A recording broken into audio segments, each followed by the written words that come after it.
This episode may contain content of a graphic nature, including descriptions of physical and sexual violence against adults, children, and animals. Listener discretion is advised. Hi everyone, I'm Talia. And I'm Tanya. And together we are Crimes and Consequences, a true crime podcast.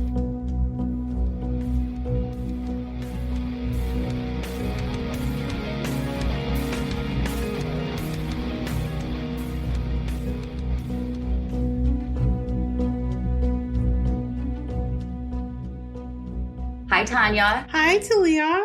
How's it going? I already know we've already bitched to each other. Yeah, we've already complained, so. Today was the air my grievances day. And it went on for a while. Mm-hmm. But we're ready, right? Absolutely. So I'm going to play you a clip of a tape that was found in a serial killer's basement. And this episode is very gruesome and graphic. Are you ready? Yes. This is first kill number 1. First kill was 19 years old. First kill was nice. That's awful. So we're going to talk about first kill. It was a cold March evening in 2001 when 19-year-old Cassandra Walker found herself hustling the streets of St. Louis looking for a John to pay her for her services so she could get her next fix of crack. She'd already had a hard life and fell victim to the drug's addictive control. After only a few minutes, a man in this new black Mitsubishi Eclipse approached her, looking for sex. The man was in his mid-20s. He was well-dressed, well-groomed, and very articulate. Cassandra wasn't at all worried about getting into his car, but she should have been, because she had no idea she would be the first victim of this burgeoning serial killer. The man said his name was Toby, and he suggested that they go to his house in Ferguson, Missouri, where they could smoke some crack together and have sex. Although on the outside, Toby seemed like a clean-cut man, in reality, he had just been released from prison only 3 days earlier for a parole violation. Toby, like Cassandra, had been plagued with addiction. Years earlier, he was a college student at Morris Brown College in Atlanta, but he got hooked on crack and coke, and it created a $300 a day habit. Wow. He dropped out of college and he started robbing shoe stores for his addiction. I don't know why shoe stores were his particular place to go, but in 1997, he got caught. He ended up serving 5 years in the Farmington Correctional Center for these armed robberies. After he was released on parole, he tested dirty, so he went back to prison. And when he got released, 3 days later, he met Cassandra. Cassandra sat in the passenger seat of the Mitsubishi as Toby drove to his ranch-style house at 1001 Ford Drive in the middle-class suburban neighborhood of Ferguson. The Ford Drive house was bought by Toby's mom after she divorced his father when he was about maybe 10 years old. But at this point, only Toby lived in it. His mother had another house in Alton, Missouri. When Cassandra walked inside, she couldn't help but notice the first level was immaculate, like something out of Better Homes and Garden magazine. It was spotless. And in the beginning, Toby was very charming. His cat came out of hiding, and he spent a few minutes petting her. Just a nice guy. Gonna smoke crack and have sex with her. Then he led Cassandra into the back bedroom of the house, which was on the first level, and together they took turns smoking crack. But after smoking crack, something changed with Toby. His personality turned sort of dark. He convinced Cassandra that he was into some weird things. He had her put on a pair of white underwear and a white t-shirt that he had, and sunglasses. I mean, for money, she didn't question it. But then he started getting really bossy. His tone became more angry and aggressive, and he commanded her to walk back into the living room. While in the living room, he set up a tripod with a video camera. He ordered Cassandra to turn around and not look at him. But she does turn around, and when she does, he yells at her. He grabs her hands, puts them behind her back, and he handcuffs her. Then he shuts off the video recorder. He takes Cassandra and the video equipment down into his basement. And this basement is more like a torture chamber. At first glance, it looks like any other finished basement. There's beige carpeting and dark wood paneling walls. But a closer look reveals a more sinister side to it. Cassandra is stripped and sexually tortured for hours. Then Toby sets the tripod and the camera back up. Cassandra's nude. Her hands are cuffed behind her back. She has leg irons on, attached to a chain, which is attached to the handcuffs. She's forced to get down on her knees and perform oral sex on him. All the while, he's punching her, he's smacking her, he's insulting her and degrading her, calling her a whore. After Toby climaxes, he puts this duct tape over her eyes and mouth, and he pushes her backwards. She's so weak from the beating that she falls to the ground. Toby leaves the room to get something, and then he reappears on the video a few seconds later with a leather belt. He puts the belt through the belt buckle and places it around Cassandra's neck. He then pulls on the belt so hard the buckle breaks. He releases the pressure, and Cassandra is revived for the moment. But then Toby pulls on the belt again. Then he releases it. This game went on for 20 minutes. Eventually, Cassandra lost consciousness, and Toby strangled her to death. Toby stands in front of the camera and he says, "First kill, name I don't give a fuck. First kill was nice." And here's a clip. This is first kill number 1. First kill was 19 years old. First kill was nice. Cassandra was no more than a piece of trash, a whore to Toby. And for now, the urge to kill, which had consumed Toby since he was 14 years old, was satisfied. Later that night, Toby carried Cassandra Walker's corpse to his car and he drove her to a desolate area off of Highway 64, which is just past the Mississippi River and into the state of Illinois. Her body was found 2 weeks later, but there were no leads to her killer. It only took a few weeks before Toby's lust for murder overpowered him again, and he was driven to find his next kill.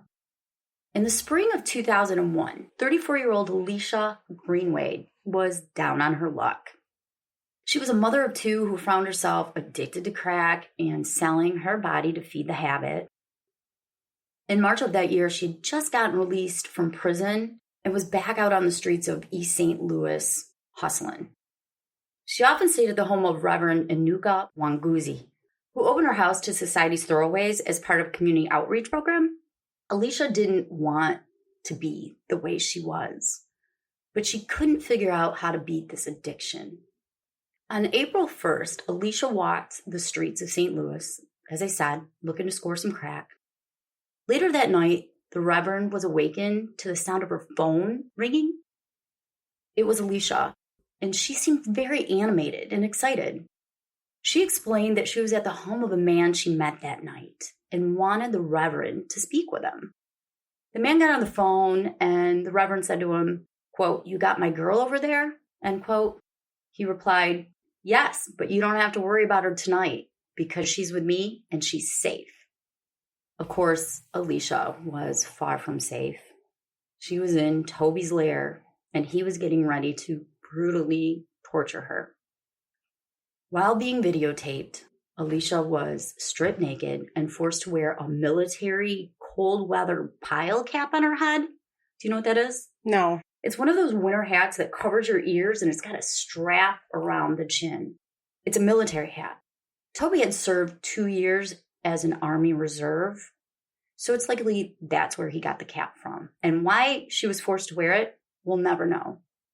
A cloth was tied over her eyes, and in the video, she was kneeling on the floor facing Toby, who was sitting on the black leather couch in the basement.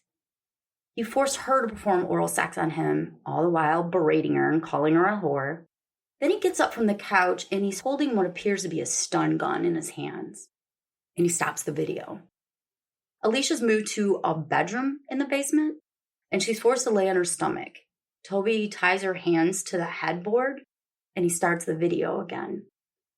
He anally rapes her and films close-ups of him fondling Alicia's private parts.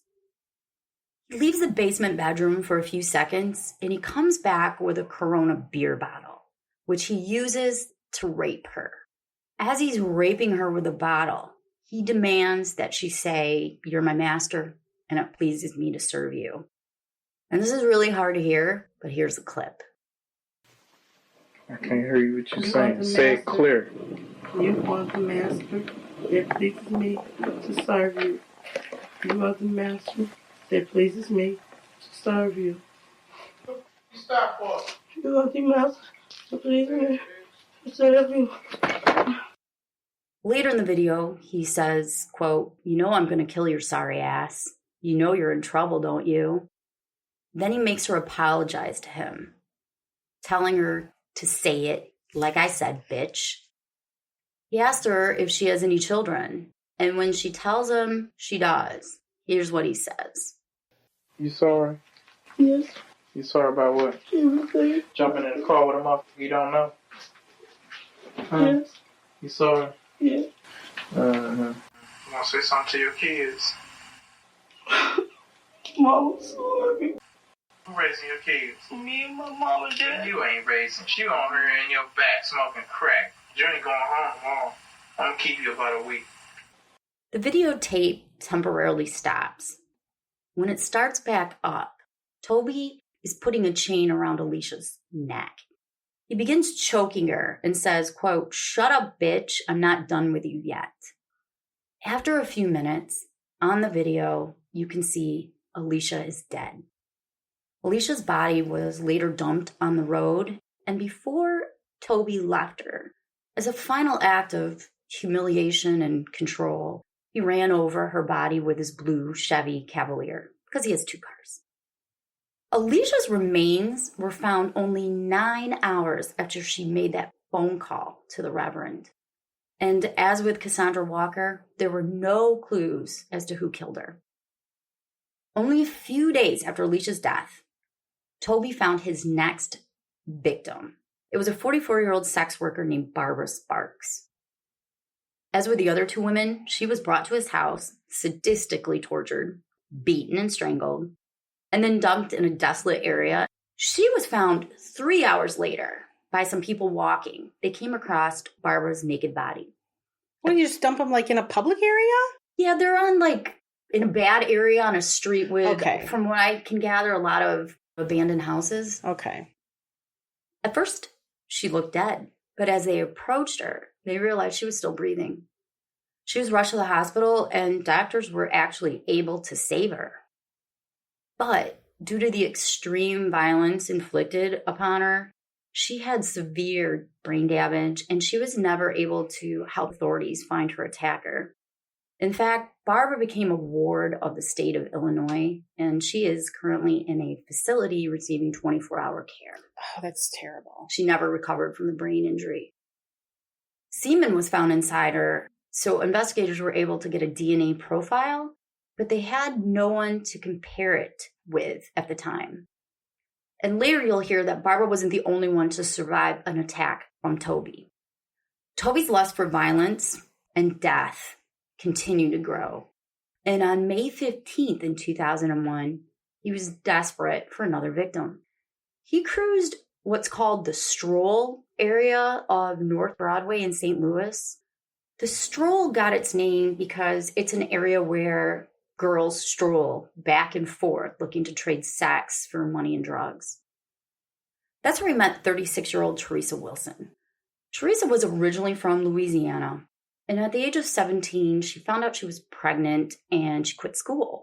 She gave birth to a girl she named Chastity, and in the beginning, she was a very devoted single mother, determined to give her daughter a good life. She got a job and she supported Chastity on her own, but then she got hooked on crack. At some point, her and Chastity moved to St. Louis, and she was hustling the streets. She would bring Chastity with her And there was a bench that Teresa would sit on with Chastity. And when a John approached, Teresa would get in the car. She'd tell Chastity to stay on the bench, and she'd be gone a few minutes, and then she'd come back. Of course, Chastity got taken away from Teresa. And right before Christmas in 2000, so it's a few months earlier, Teresa entered a rehab program. And she got clean after a few months. But within weeks of getting out, she was back to her old habits of using crack and walking the stroll, which is where she met Toby. Toby took her back to his Ford drive home, and they smoked some crack. It didn't take long for Toby to begin abusing her and videotaping it. In nothing but her underwear, he bound Teresa's hands with duct tape, put tape over her eyes, and grabbed her by her feet, dragging her down the steps that led to the basement. Her head bounced off all 13 steps. And we know this because Toby had a camera set up. According to the videotape, while in the basement, Toby wrapped a belt around Teresa's neck and he choked her for a while, releasing it, letting her regain consciousness, the same thing he did with the other people. Then he asks her, "Who's your daddy?" And she replies, "You're my master. You're my master. I'm to do whatever it is that pleases you." And this is going to get really graphic. Oh, man. Don't act like you don't want to hear it. He takes a toilet plunger, and it's got a wooden handle, and he beats her with it. Then he violently rapes her with a plunger, stomping the wooden end so it splits in half. Half of the plunger remains inside her while he's holding the remaining broken piece in one hand and a video camera in the other. He records himself shoving the broken handle inside her so hard it penetrates her colon and lower abdomen. Oh, are you kidding me? She lays there in agony as he videotapes the painful and humiliating death of her. Oh, that's awful. I know. It is so bad. It's so bad. He's just escalating. He is. Once she's dead, Toby puts her body in the trunk of a Chevrolet Cavalier and he dumps her in a ditch near the Missouri River in St. Charles County. 5 days later, a highway grass mowing crew found her nude and decaying corpse there. She was identified by a dental plate found in her mouth. Dang. The next woman to be tortured while videotaped in Toby's basement was 46-year-old Betty James.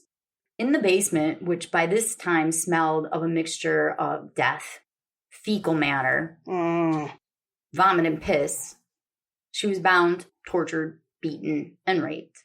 A belt was tied around her neck, and then Toby played that release pull game again. You know, that reminds me of the Happy Face Killer. I was thinking the same thing. I think that was episode 13. Uh-huh. Yeah, he did that shit. Drool and phlegm can be seen in the video coming out of Betty's mouth, and Betty's legs began twitching. Oh. When the twitching stopped, Toby stopped because he knew she was dead. A while later, Toby dumped her nude body in the alleyway of Kennery Street in St. Louis County, which is only a couple blocks away from his mother, her name is Sandra, her house. Again, as a final act of control and degradation, he ran over her legs and left the scene. Afterwards, he went home and changed for work. Oh my God, he had a job? Yeah, he was employed as a server. Are you ready for this? No. At a very successful fine dining restaurant inside a hotel in Chesterfield, Missouri. Seriously? A fine dining restaurant. Wow. He was very articulate. When Betty James's body was later discovered, the police were able to get photos of the distinct tire tread marks on her legs. And they could tell from the scene that she'd obviously been murdered elsewhere. Autopsy showed adhesive remnants, probably from duct tape, on her wrists, arms, and eyes. But again, they had nobody to link any of the evidence to. He was in prison. Didn't they have a DNA? This is before it. Oh, this is before they did that. It was 2002 that they started doing that. Oh, man. Okay. More and more sex workers from the Stroll area started turning up missing and or dead. 26-year-old Verona Thompson, who went by Ronnie, she went missing on June 23rd, and her nude body was found 6 days later in a ditch, only 16 feet from where Teresa Wilson's body was found. When I say ditch, Verona and Teresa were out in the country in a ditch, in a farming community. So they weren't on any alleyway or anything. It took days to find them, so that kind of makes sense if they were out in the middle of just fields and whatever. And it's summer and it's hot. Man. On July 30th, 61-year-old Mary Shields' nude body was found in the weeds near an abandoned building in East St. Louis. She'd been raped and strangled, and she too was a crack addict and probably a sex worker, though I can't verify that, I'm assuming. So it's kind of old, but I mean, I'm not judging. Poor thing. Obviously, yeah. She had a rough life. Yes, I'm guessing. Then 50-year-old Yvonne Cruz. She was last seen August 24th. Her nude body was found the very next day after she went missing in the weeds of a ditch. A medical autopsy determined she'd been strangled, and DNA from semen found inside her matched the surviving victim, Barbara Sparks. So they were able to connect the semen from inside Barbara Sparks to the semen inside Yvonne Cruz via DNA. 6 weeks later, a man was walking to catch the metro train in East St. Louis when he stumbled upon 33-year-old Brenda Beasley's body. She was found next to a fire hydrant surrounded by trash. I'm assuming, again, this is one of those desolate streets because they described weeds being all around the fire hydrant, which leads me to believe it's not well kept up and trash all over. The mother of three had ligature marks on her wrists and her ankles, and she was nude, except there was a pair of jeans that were pulled down around her ankles. Brenda was last seen the night before working the stroll. Her cause of death wasn't strangulation. It was determined to be a blow to her head. And she, too, had DNA from semen found inside of her that matched Yvonne Cruz and Barbara Sparks. By the fall of 2001, the St. Louis Police Department knew they were dealing with a serial killer that was targeting drug addicts and sex workers. A task force was assembled with 30 officers, analysts, and lab techs from St. Clair County, St. Charles County, all over, including the FBI. They were called the Bi-State Strangler Task Force. FBI criminal profilers created a profile of their suspect. They determined he was an African-American male with an above-average IQ. They said he was employed at a job that required repetitive work, such as a factory worker or someone in the food service industry. They believed he lived in the area, had a criminal history, and would continue killing until he got caught. I could have told you that. But for months, there were no more missing women or new bodies found that could be attributed to the serial killer. Police suspected he was either dead, moved away, or was incarcerated. And they were correct on one of the points. Toby violated his parole by testing dirty in November, and he got put in jail for 5 months. I find it ironic that he's targeting people that are drug addicts, but he also takes drugs. He just needs to kill. Obviously. Then on January 30th, 2002, while Toby's locked up, the skeletal remains of an African-American woman were found in Mascota, Illinois. She was wearing a black velour sleeveless catsuit. See, I didn't know what a catsuit was. Oh, I know what a catsuit is. I did not. It is a tight one-piece outfit. This one had pant legs to it. Like Catwoman, kind of. But sleeveless. But sleeveless, yes. Her right ear had 3 piercings, and she had 2 rings on her middle finger. They estimated she'd been dead for up to a year, and she was between 20 and 40 years old.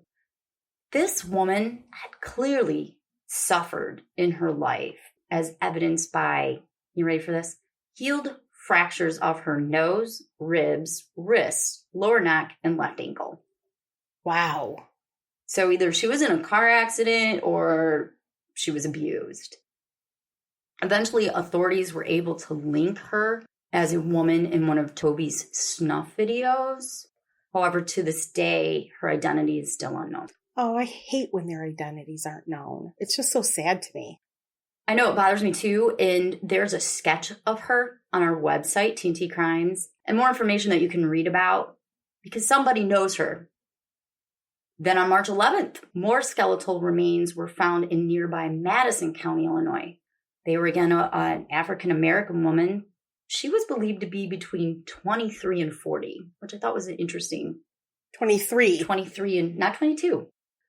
She was wearing gray shorts and a man's extra large Tommy Hilfiger flannel shirt. Given the amount of decomposition, the coroner estimated she'd been dead for about 4 to 6 months. And to this day, her remains are unidentified. She is known as skeletal remains number 2. Oh. Or Madison County Jane Doe. March 28th, another body was found, known as skeletal remains number 3, in Monroe County, Illinois. The medical examiner determined she was 5'1", African-American, between the ages of 33 and 50. Her cause of death was ruled homicide. I don't know how they were able to rule that because the other ones weren't. When she was found, she was wearing khaki shorts and a green shirt with the word Mavericks in orange printed on it. Like the other 2 Jane Does, police would later link her to Toby through the torture tapes. However, her identity is still unknown. As time went on, the police were no closer to catching the Bi-State Strangler. And after serving only 4 months, Toby was released from prison in March of 2002. On Sunday, May 19th, a writer for the Post-Dispatch in St. Louis, his name was Bill Smith, he wrote a compassionate article on Teresa Wilson. He wanted to humanize her in the eyes of the public, showing she was more than just a drug addict and a sex worker. Toby read the article. Because he was a huge fan of his work, he cut out every article he could find about the crimes. When he read the piece on Teresa, he was beside himself. He had to respond. He put gloves on, grabbed a piece of stationery that had gardening tools as a design on it. What? I don't know. I don't know why he had that. I don't know. He got a red pen and he wrote the following. And it's in very nice handwriting, by the way, I must add. Quote, "Dear Bill, nice sob story about Teresa Wilson. Write one about Alicia Greenway. Write a good one, and I'll tell you where many others are. To prove I'm real, here are the directions to victim number 17. Search within a 50-yard radius from the X. Put the story in the Sunday paper like the last." End quote. Toby also went to Expedia.com and he printed out a map of St. Charles County and he placed an X on the spot where victim number 17's body could be found. He thought he was being clever by cutting off the bottom of the paper that had like the internet information on it. He put the map and the letter into a self-sealing envelope. The return address said, "I thraldom." Do you know what thraldom means? Mm-mm. Thraldom means having control over a slave or object. Wow. He gave some other bullshit address below it in New York, New York. Thraldom is also the name of a website on the dark web. On that website, they discuss and share ideas on stories of severe, non-consensual BDSM. And Toby loved that website. When Toby was done, he got into his Mitsubishi and he went to the stroll on North Broadway. There he approached a sex worker who went by the name Sweet Pea. She got into his car and she was never seen again. And before I go on, we're going to take a quick break. And we're back. Imagine the reporter Bill Smith's surprise when he received a letter a few days later. Oh, I would have just been beside myself. He contacted the police and they immediately went to the X on the map. It was just off an old hiking trail near a farming community. The area was littered with old appliances, broken furniture, trash, and it was surrounded by heavy brush. Within 10 minutes, they found a skull. A few yards away, they found more bones and a decomposed torso. There was no clothing found anywhere near the body. And where the body was found is the same place where a year earlier, the bodies of Teresa Wilson and Verona Thompson were found. The body was originally called Skeletal Remains Number 4. But that will later change. FBI profilers recommended that Bill Smith do a follow-up article as Toby's letter had requested. So a week later, the St. Louis Post-Dispatch did a story on all the murders. And then the very next day, they released another story discussing the discovery of skeletal remains number 4. Meanwhile, the St. Louis, Missouri Police Department, along with some Illinois State Police special agents, were given the task of figuring out how to find the killer through the printed map. They went to every website they could think of to try to match the icons on the map with that particular website. Their tedious research paid off, and they were able to match the icons to Expedia.com. And I'm not going to go into all of it, but investigators subpoenaed Microsoft and a company called UUNT Technologies, requesting data files, graphic files, log files, user account files, IP addresses, and user IDs. Anybody who had typed in that map coordinate between May 18th and May 21st. The results indicated there was just one, and his name was Maury Travis, but he went by Toby. He lived at 1001 Ford Drive in Ferguson, Missouri. Background records show that Travis's mother, Sandra, lived not far from where 3 bodies were found in Alton, Illinois. On the morning of June 6th, the task force got a search warrant for Toby's house and his 2 cars, and they knocked on his door at 7 a.m. Toby got up, he answered the door, and he started scowling. You know what he yelled out? What? What the fuck do you want? Oh, nice. Because that's what you do when the police are at your door. Detectives entered the living room, and they sat down to talk to him while some other very unfortunate people had to search his house.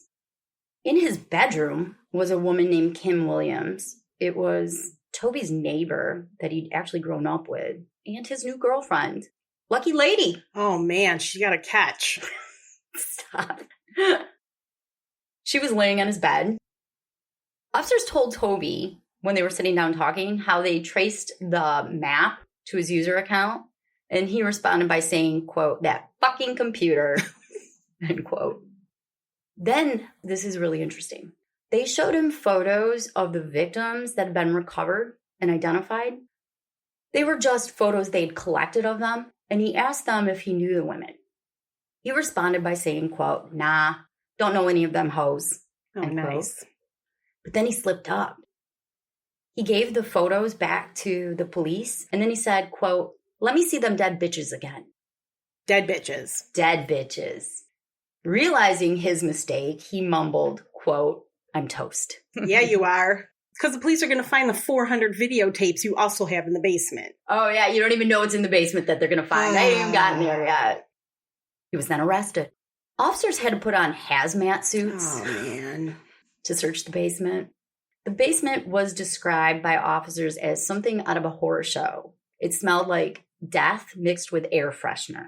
Oh. Which sounds disgusting. Very unpleasant. The walls and ceiling were stained with blood. There was fecal matter, urine, and blood, and vomit on the carpet. As they searched the basement, they removed some of the paneling from the wall because they had to remove anything that had blood stains on it. So they ended up taking a whole bunch of the wall. And when they did, they found a secret hidden spot. Oh. Inside that area, it contained what investigators called a kill kit. It was a backpack with handcuffs, chains, leg irons, padlocks, duct tape, rope, and a stun gun.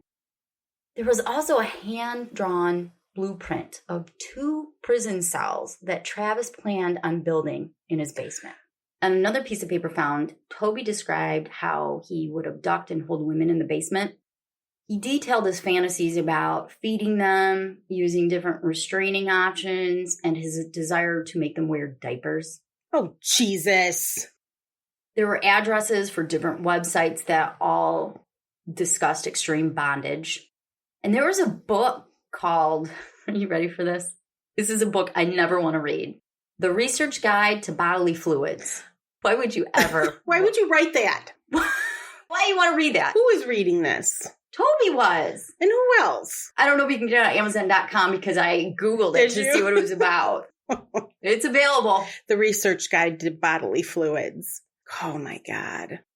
Toby also kept a letter written to him by his mom in that area. In the letter, she expresses her hope that the anger management classes he was attending were helping him. Don't think it's working, Mom. No. And she hopes he prays to God for help and starts attending church. The letter was written by her in response to an incident that had occurred after Toby was released from jail in March, only a few months earlier. A woman was seen by Toby's neighbors screaming for help, running outside of his house and bleeding from her head. Toby was grabbing at her and he ripped her clothes off in his yard. But she was able to get away from him. She ran to a neighbor's house and the police were called. He was arrested, but the woman refused to cooperate with the police and Toby got released. Toby told his mom that the woman had tried to rob him, so he hit her over the head and she took off screaming. So anyway, that's the point of what her letter was about. Is apparently when she found out about the incident, she suggested he get anger management classes and find God. I don't think he did either one. Good guess. Also found in that hidden area, as you probably already know, was a box with videotapes. One of the tapes was titled The Wedding Tape, and it starts out with a bride and groom walking down the aisle, but then it takes a very dark turn. I'm gonna tell you, Tom. See right there. Now you sit your ass down like I said. Come here. Take that tape off again and see what happens. It shows the murder of Cassandra, Alicia, Teresa, Betty, Brenda, and the Jane Does. One of the Jane Does was made to kneel naked in the video. Leg irons were put on her, and she was next to a basement support beam. The leg irons were wrapped around the support beam, so her back was towards it, and then her hands were put behind her back around the support beam and handcuffed, and she was forced to stay in that position. To this day, that woman, her identity is unknown. While watching the tapes, one of the police officers recognized a victim in it as a woman named Kelly Johnson. She'd been reported missing a year earlier by her boyfriend, and together her and her boyfriend had 2 small children. Kelly, like all the other women, struggled with addiction. She would go to rehab, get clean, and then start using again. Before she disappeared, she hit rock bottom. Literally nothing else mattered to her but getting high. Not her children, not her health. It was only through DNA that it was determined that Kelly Johnson was skeletal remains number 4. And that was the body found by the X on the map. By the time they finished searching Toby's house and car, they found not only everything I described, but they also found 2 whips, a lotion bottle with blood on it, condoms, fake fingernails, a wig, a bag filled with women's shoes, a bottle of Viagra, and rolls of undeveloped film. I don't want to know what's on that film. I'm sure it's been developed by now. Yeah. I'm sure it's a horror show. Meanwhile, as Toby is in the back of the cop car headed towards the station, he tells the police, let's not go to the police station. Let's go to East St. Louis so I can give you what I know you want, aka more bodies. As they approached the East St. Louis exit, he changed his mind and told them, forget it, just take me to jail. During the car ride, this piece of shit kept bitching about his computer and whining to the officers, how am I ever going to explain this to my mom? Over and over again. Really? If you were so worried about what your mom thought. Maybe you shouldn't do it. Maybe you shouldn't do it. And videotape it. At the jailhouse, while in custody, Toby began talking to authorities, sort of. Oddly, he told the police that he once tried to live his life as a homosexual man for a few months, but he decided he didn't like having sex with men, so he went back to women. Well, that's something I've never heard of. I know. And why is he telling the police that? Like, why is that relevant to anything? I don't know. They tried to convince him to give up the location of more victims. You know, they were saying things like, you could bring closure to their family. And you want to know what he said? Fuck them families. Whoa, you are so good. He said, quote, fuck them. Did he really? I don't know nothing about no damn missing house. Wow. The police gave him pop, and then they later retrieved the can to get DNA sample from it. Of course, that DNA matched survivor Barbara, Yvonne Cruz, and Brenda Beasley. In addition, tire marks found on Alicia Greenway and Betty James's bodies matched both of Toby's cars. He didn't really confess to police, but he did say, quote, "It's not my fault, man. I'm sick. I can't help it," end quote. That's as close as he got to a confession. Excuse me while I roll my eyes. That's all you got to tell your mom then. I'm sick. Well, I'll get to what he tells his mom. I can't wait. Toby was processed and escorted to a supermax cell on the 8th floor of the St. Louis County Justice Center, where he was placed on suicide watch. And that means someone, a guard, checks on him every 15 minutes. But 4 days after his arrest, the guard on suicide watch didn't check on Toby every 15 minutes. He actually waited 45 minutes. During that time, Toby made a makeshift noose from strips of his bedsheet. He attached it to the air vent above his toilet. He stuffed toilet paper in his nostrils, put a washcloth in his mouth. He placed a plastic cover that he had torn from his pillow over his head. He restrained his wrists behind his back with more strips from his bedsheet, which that would be very hard for me, but I'm assuming he's an expert at restraining people. Then he stood on top of the toilet. He stepped off the toilet, effectively strangling himself to death. What a coward. In his cell, he left a suicide note, and I'm going to read it. Quote, "Dear Mom, I'm sorry for the pain this has caused you and the family. My death seems to be the only way out and a fast end to all this publicity. You are the best mother a man can have. I've been sick for a long time, parentheses, sick in the head, since I was 14 years old. I don't know why, I'm just sick. I've never felt normal or happy any time in my life. I think about the life I've led and what's ahead of me. It seems to be the best solution for all involved, especially me, because I won't spend the rest of my life locked up or worse, let them kill me with a needle. Tell Grandma, Marina, James, and everybody I love them dearly. I love you most, but you know that. Forever your son, Toby Travis." End quote. But he wasn't done. He left a second note. It says, "To whom it may concern, please give this to my mother. P.S. It is also proof that you guys didn't kill me." End quote. Like that matters. He's thinking of the officers. Sure. To this day, there are at least 3 unidentified victims of Toby. You can go to our website to see the sketches of these women. The police don't know exactly how many women Toby killed, but they estimate it's around 20. We'll never know the truth, obviously. You're just gonna get all fired up when I tell you this. Toby's mother, Sandra Travis Harden, she sued the county, the guard on suicide watch, and just about anybody and everybody else for Toby's death. However, she lost in summary judgment and she never got a penny. Oh, good. Years later, a woman named Katrina, she signed a lease to live at 1001 Ford Drive in Ferguson, Missouri. One night she was watching a documentary on serial killers when she noticed the house on the show looked just like the one she lived in. Even the inside of the house. The house was in fact Toby's mom's house. And Toby's mom was kind enough to leave some of Toby's furniture from the upstairs there for Katrina to use. Oh my God. Katrina freaked out and demanded she be able to break the lease. But you know what Toby's mom said? Nope, you signed it.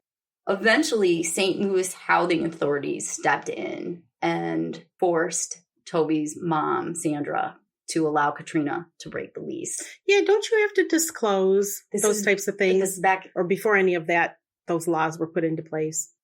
Yeah. Because that's some bullshit. How freaked out would you have been? Oh my God. Boy, that looks like, what?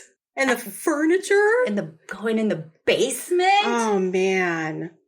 So I had to give a credit where credit is due. I got a lot of the information from the Bi-State Strangler book by Ken Dye, the St. Louis Post-Dispatch. ABC News, unidentified, wikia.org. And that's it. Man. Doesn't his voice creep you out? Like, yes. It just creeps me the hell out. Like, I wonder what happened to him when he was 14 that caused him to be this way. Like, he's saying his mom is a great mom and he has a good family, it sounds like. I mean, he could have turned out to be a decent person. Yeah. Had a job and everything. I mean, I wonder what happened. Maybe puberty. Maybe. I don't know. But I know at the age of 14, he started killing insects. And then he was accused of killing his neighbor's dog. And so his mom had to pay money to the neighbor to not press charges when he was like 15. Oh, maybe that's how it started. Just got a little thrill out of it, I guess. Oh, yeah, I guess. Maybe I don't know. he saw The Collector. Maybe. I want to thank everybody for taking your time to listen to our episode. If you haven't done so already, hit the follow/subscribe button and you'll get notifications on your app letting you know we have a new episode out. You can also see us on Instagram and Facebook by going to @HardcoreTrueCrime, where we post lots of other things. You can go to our website, TNT Crimes, and get pictures. And on this case's page, I have a link to the lawsuit filed by Toby's mom, if you want to read it. Oh, I can't wait. Being a law nerd. It's stupid. I mean, you should check it out. It's super interesting. And also on our website, there's a link to patreon.com/members. You can go and become a member. By becoming a member, you get ad-free episodes. And we also have over 50 full episodes not released to the public. We go live and we swear a lot. I think that's it. Yep, you covered it all. I did. Getting good. Yes. Thank you guys again. Until next week when Tanya's going to have an amazing episode. Bye. Bye.